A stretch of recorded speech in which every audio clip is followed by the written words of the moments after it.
Hello, இன்னைக்கு practice cone mixology தான் பார்க்க போகிறோம்.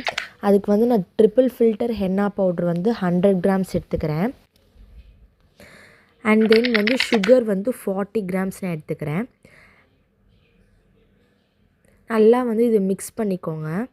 நல்லா மிக்ஸ் பண்ணிவிட்டு கொஞ்சம் கொஞ்சமாக தண்ணி ஊற்றி மிக்ஸ் பண்ணணும். எடுத்தோடனே நிறைய தண்ணி ஊற்றிடக்கூடாது. ஸோ கொஞ்சம் கொஞ்சமாக தண்ணி ஊற்றி நல்லா மிக்ஸ் பண்ணிக்கோங்க. மிக்ஸ் பண்ணிகிட்டே இருந்திங்கன்னா இது மாதிரி வந்துடும். அண்ட் இன்னும் கொஞ்சம் தண்ணி ஊற்றி நான் மிக்ஸ் பண்ணிக்கிறேன். அந்த பவுடர்லாம் தெரிஞ்சிச்சுன்னா எக்ஸ்ட்ரா தண்ணி ஊற்றாதீங்க. ஸோ ஆல்ரெடி தண்ணி ஊற்றுறதுலேயே கொஞ்சம் மிக்ஸ் பண்ணிங்கன்னா அந்த பவுடர்லாம் மிக்ஸ் ஆயிரும் நல்லா. ஸோ நல்லா மிக்ஸ் பண்ணிவிட்டு இதுக்கப்புறம் வந்து நம்ம எல்லாத்தையும் ஈவன் பண்ணிவிட்டு ட்ரை ஆகாமல் இருக்கிறதுக்கு வந்து மேலே கொஞ்சம் வாட்டர் ஊற்றி வச்சுக்கலாம். அண்ட் வந்து ஒரு கேரி பேக் அது மாதிரி மேலே போட்டு ஏர் போகாத மாதிரி நம்ம லாக் பண்ணி வச்சிடணும். 8 hours கழித்து பார்க்கலாம். ஸோ இப்போ 8 hours கழித்து நம்மளோட நான் சொன்னேன்ல ஏர் போகாத மாதிரி இது மாதிரி லாக் போட்டு வச்சிடணும்.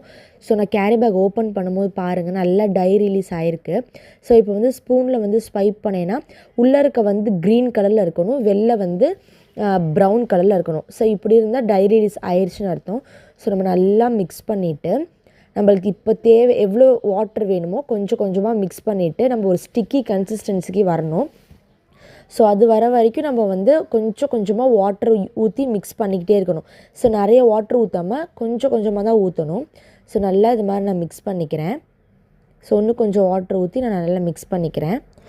அண்ட் வந்து இது மாதிரி நீங்கள் எடுத்து பார்த்தீங்கன்னா அது கட் ஆகாமல் ஸ்டிக்கியாக வரணும். ஸோ அப்போ கன்சிஸ்டன்சி கரெக்டு. அண்ட் தென் வந்து இப்படி மடிப்பு மாதிரி விட்டிங்கன்னா அந்த மடிப்பு வந்து அப்படியே ஸ்டேபிளாக நிற்கணும்.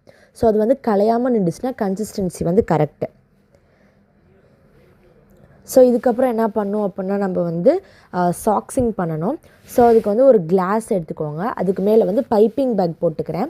ஸோ அதுக்கப்புறம் வந்து பைப்பிங் பேக்குக்கு மேலே வந்து நான் சாக்ஸ் போட்டுக்கிறேன். ஸோ சாக்ஸ் போட்டுட்டு நான் வந்து மெஹந்தி பேஸ்ட்டை வந்து இதுக்குள்ளார வந்து ஊற்ற போகிறேன். ஸோ நான் வந்து சாக்ஸிங் வந்து 2 பேட்சாக பண்ண போகிறேன். எனக்கு ஹென்னா பேஸ்ட் வந்து நிறையா இருக்குது. ஸோ அதனால் நான் வந்து 2 பேட்சாக பண்ணுறேன். ஸோ எதுக்கு வந்து சாக்ஸிங் பண்ணுறோம் அப்படின்னா வந்து நம்ம வந்து ஆஃப்டர் டை ரிலீஸ் அப்படி பிஃபோர் டை ரிலீஸ் அப்போவே நம்மளுக்கு வந்து மிக்ஸ் பண்ணும்போது கட்டி கட்டியாக இருந்திருக்கும். ஸோ அதே வந்து நம்ம ஆஃப்டர் டை ரிலீஸ்லேயும் பார்த்திங்கன்னா கட்டி கட்டியாக இருக்கும். நம்ம கொஞ்சம் கொஞ்சமாக வாட்டர் ஊற்றி மிக்ஸ் பண்ணும்போது கட்டி கட்டியாக இருக்கும். ஸோ இந்த சாக்ஸிங் பண்ணோன்னா அந்த கட்டி கட்டி இல்லாமல் கோன் வந்து ஃப்ளூவெண்ட்டாக இருக்கனால தான் இந்த சாக்ஸிங் வந்து பண்ணுறோம். ஸோ சாக்ஸிங் வந்து ரொம்ப மஸ்ட்டு. நம்ம பண்ணால் தான் நம்ம வந்து கோன் வந்து நம்ம போடுறப்போ ஃப்ளூவெண்ட்டாக வரும். இல்லாட்டி நம்மளுக்கு வந்து அடைச்சி வரும். ஸோ சாக்ஸிங் வந்து மஸ்ட்டு.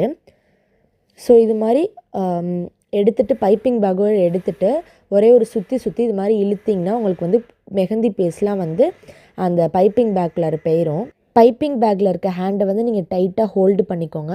ஸோ அப்போ சாக்ஸ் இழுக்கிறப்போ அந்த கட்டி கட்டியாக இருக்கிறதெல்லாம் சாக்ஸில் வந்துடும். ஸோ நான் 2 பேட்ச் பண்ணது இது தான். அண்ட் இந்த வீடியோ உங்களுக்கு பிடிச்சிருந்தால் லைக் பண்ணிக்கோங்க.